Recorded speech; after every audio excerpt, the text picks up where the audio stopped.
Olá, nós vamos falar a respeito de quanto a empresa deve manter em caixa, em tesouraria.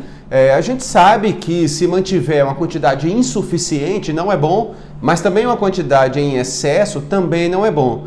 Nós vamos aprofundar também um pouquinho a respeito de como é que se faz esse cálculo, tá bom? E vamos fazer outros vídeos, claro, para poder explicar mais detalhadamente cada um desses aspectos. Vamos começar primeiro entendendo como é que é o comportamento do saldo de tesouraria, né, de liquidez de empresa. Veja só como funciona. Nós temos uma situação em que, na medida em que se aumenta qual é o saldo médio em caixa, ou seja, qual é a quantidade de disponibilidade que a empresa tem de valor, vai repercutir no custo, né, que é colocado aqui pela ordenada. Se mantiver uma quantidade em excesso, né, tem determinados custos em que, se você aumenta o nível de disponibilidade, esses custos também tendem a aumentar. É o que a gente chama de custo de excesso. Mas existem outros tipos de custo em que, se você tiver uma quantidade, uma disponibilidade escassa, reduzida, esse custo também, outro custo, tende a aumentar. É o que a gente vai chamar de custo de falta. Os custos de excesso, aliás, na verdade, tem um que é principal, que é o custo de oportunidade. O que significa? A empresa gera uma determinada rentabilidade, que é a capacidade da atividade principal dela em gerar caixa todo mês. Isso pode ser medido, inclusive percentualmente. Se a empresa tem recursos e esses recursos estão aplicados no banco, né, no mercado financeiro de modo geral, em fundos, ele está rendendo uma determinada taxa. Essa taxa a gente pode comparar como sendo uma taxa de renda fixa. Atualmente, nós estamos aqui em julho de 2019, atualmente essa taxa está em torno de 0,6% ao mês. Então, a empresa está obtendo de retorno apenas essa taxa, de aproximadamente 0,6% ao mês. E esse valor, se estivesse aplicado na empresa, estaria gerando uma rentabilidade, que é a rentabilidade da empresa, que é, por princípio, superior a essa taxa de mercado. Então vamos apenas com um exemplo de 1,5% ao mês. Significa que, se a empresa mantiver recursos lá aplicado no banco, está rendendo 0,6, quando poderia render 1,5 no banco, é como se estivesse tendo uma perda de 1,1% ao mês. 1,1 não, fiz a conta errada, 0,9% ao mês. Então esse é que seria o custo de oportunidade, né? Então é a renúncia a um retorno que seria possível se esse valor estivesse aplicado na empresa, mas que você abre mão. Isso significaria então dizer que o fato de você abdicar um determinado retorno, que em tese seria, não vou dizer certo, mas é bastante provável, e isso, para o ponto de vista de finanças, é um custo. O custo de falta é de uma forma bastante simples. É o caso de a empresa, numa alguma emergência, precisar de recursos e eventualmente precisar recorrer, por exemplo, a fontes externas de capitais de terceiros, que normalmente têm uma taxa de juros mais elevada, como o crédito pré-aprovado, por exemplo, ou até, no limite, a necessidade de vender um ativo da empresa, mas emergencialmente, logo a um preço, a um valor bem menor do que poderia vender se tivesse tempo para poder oferecer esse ativo no mercado. Então sempre tem uma perda. Existem outros custos também de falta, mas talvez esses sejam os principais. O que significa? Se a empresa mantiver um saldo em excesso, incorre em custos. Se tiver um saldo escasso, também aumenta o custo, como mostra essa curva de custo total. A curva de custo total é a soma do custo de excesso e de custo de falta. Como é que se calcula, de modo geral, então, o que deveria ser o saldo ideal? Basicamente, você compreendendo o comportamento dessa curva, identificando como você pode chegar nesse ponto mínimo do custo total. Esse é que foi o primeiro estudo que foi colocado na literatura, um artigo publicado em 1952, que é o modelo de Baumol, William Baumol. Então ele propôs fazer o estudo a respeito do que seria esse ponto mínimo da curva de custo total. Nesse ponto mínimo identificaria-se então qual é aquele saldo equivalente. Para se chegar nesse cálculo existe uma fórmula, nós não vamos nesse vídeo detalhar como é que se calcula ou como é que se usa a fórmula, mas existe um meio para se calcular mais objetivamente qual seria o saldo ideal para se manter em caixa. Isso de acordo com a proposição de William Baumol, tá? Que foi o precursor com relação aos modelos de identificação de saldo ótimo de caixa para que a empresa pudesse manter. O artigo publicado em 1952. Agora existem outros modelos, existem outras formas de se medir como a empresa deve identificar qual é o caixa a se manter na empresa. Veja, outro é o que se chama é o modelo de Miller e Orr. Merton Miller e Daniel Orr. Eles propuseram um artigo em 1966 em que estabelece de uma forma relativamente intuitiva. Você tem então o que deveria ser um nível baixo, um nível mínimo de saldo, o que seria o nível máximo de saldo. Se a flutuação, que está aqui, se a flutuação do caixa, do saldo de caixa, ultrapassar o ponto mínimo, o gestor precisa providenciar para retornar a uma determinada referência, que é esse Z, que é essa linha do meio, e depois deixar flutuar novamente. Flutua, flutua, e se ultrapassar o nível máximo, o gestor precisaria providenciar para que reduzisse também ao que seria aquele nível de referência, ou pelo menos chegar o mais próximo possível àquele nível de referência e deixar flutuar.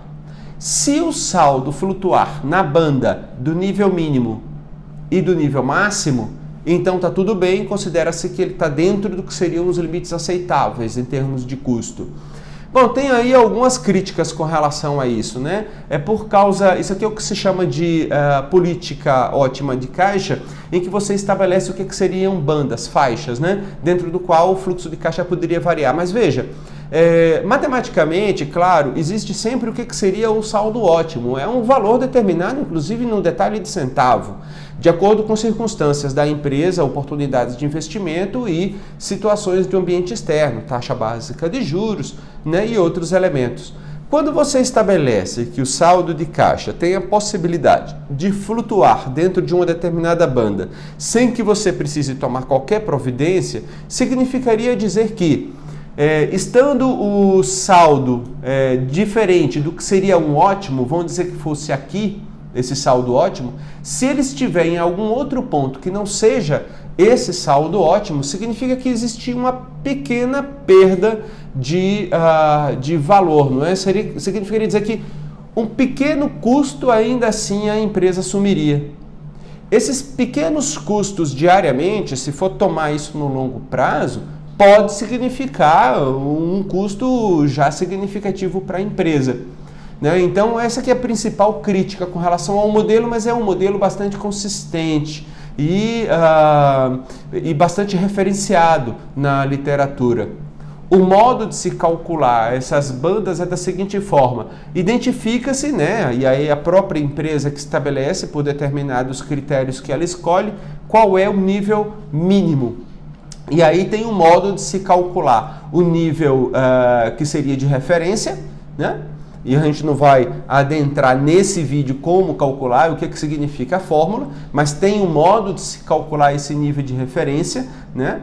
E o modo de se calcular o nível máximo da banda. Então esse é um outro modelo que propõe então forma de cálculo de identificar qual é o saldo de caixa que a empresa pode manter a cada dia no futuro. Existem outros modelos, inclusive, que foram propostos na literatura.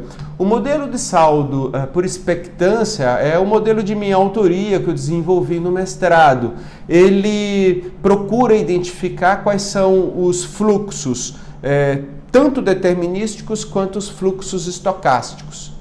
Os fluxos determinísticos são aqueles que a empresa tem uma certa segurança do que vai acontecer, como, por exemplo, o aluguel da empresa, o salário, alguns tipos de venda, né? Quando você tem boletos a receber e contratos a receber na praça.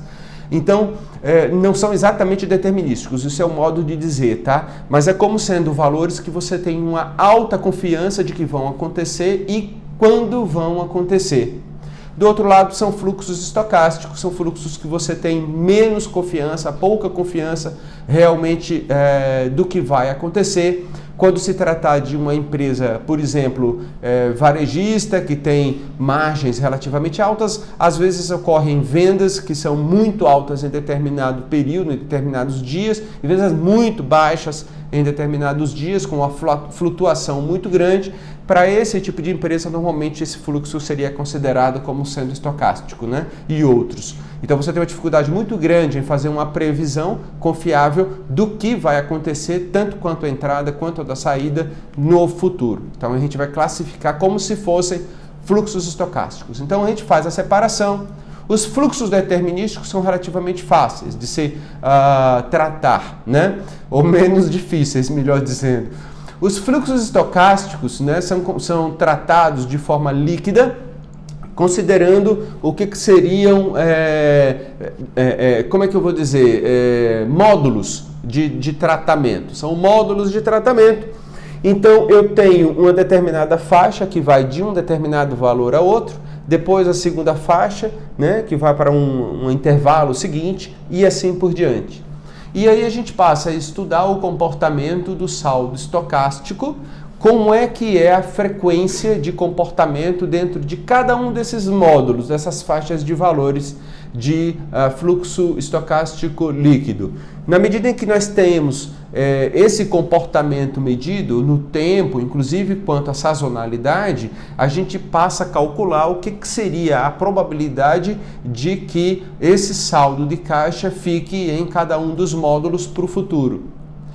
Considerando esses módulos e considerando quais são as taxas de excesso e as taxas de insuficiência de caixa, né, as taxas de custo, então a gente faz um cálculo também, a gente não vai adentrar nessa formulação matemática agora nesse vídeo, mas a gente faz uma formulação matemática para que a gente possa minimizar o que seria o custo de excesso e de falta combinados, assim expressando o valor que eu devo manter por dia no futuro para a empresa, considerando o comportamento dos fluxos estocásticos e determinísticos e considerando também quais são fatores de mercado, como taxa básica de juros, oportunidades de projetos de expansão da empresa que podem ser feitos no futuro e as suas respectivas rentabilidades, como sendo oportunidades de alocação de recursos do que seriam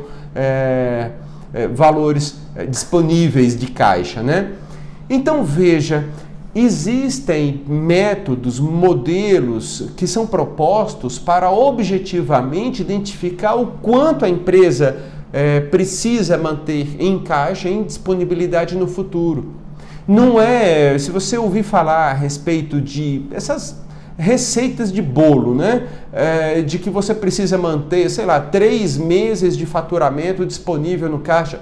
Isso é balela, isso na verdade não tem nenhum embasamento científico, né? Da mesma forma, o que a gente propõe com relação à gestão de tesouraria é que o dinheiro da empresa disponível precisa ser tratado como sendo um determinado recurso a ser usado na própria operação da empresa, né? Preponderantemente. Quando a empresa passa a lidar com esses recursos disponíveis, fazendo aplicações no mercado financeiro, com ações, com opções, tentando aumentar o valor, tentando aumentar a rentabilidade ao máximo possível, ela acaba se expondo a determinado risco que não é o propósito da empresa, né? Aqueles recursos que estão lá disponíveis, na verdade, eles estão lá como uma espécie de reserva para que a empresa possa fazer novos projetos de investimento usando como parte do capital o capital próprio lá que está disponível. Então a ideia, o pressuposto é sempre esse, a gente vai falar um pouco mais a respeito desses princípios em outro momento, mas é assim que a gente trata o que seriam os níveis de disponibilidade da empresa, tá? Tem forma de se calcular isso, tem modelos, tem método para se calcular isso, né? Então a gente vai explicar um pouco mais a respeito de cada um desses modelos no futuro, existem inclusive outros que a gente vai falar a respeito, tá bom? Fique com a gente, assista às nossas aulas e comente, né? Coloque suas dúvidas, seu comentário. É sempre bacana a gente fazer essa troca de informação e de conhecimento. Até a próxima!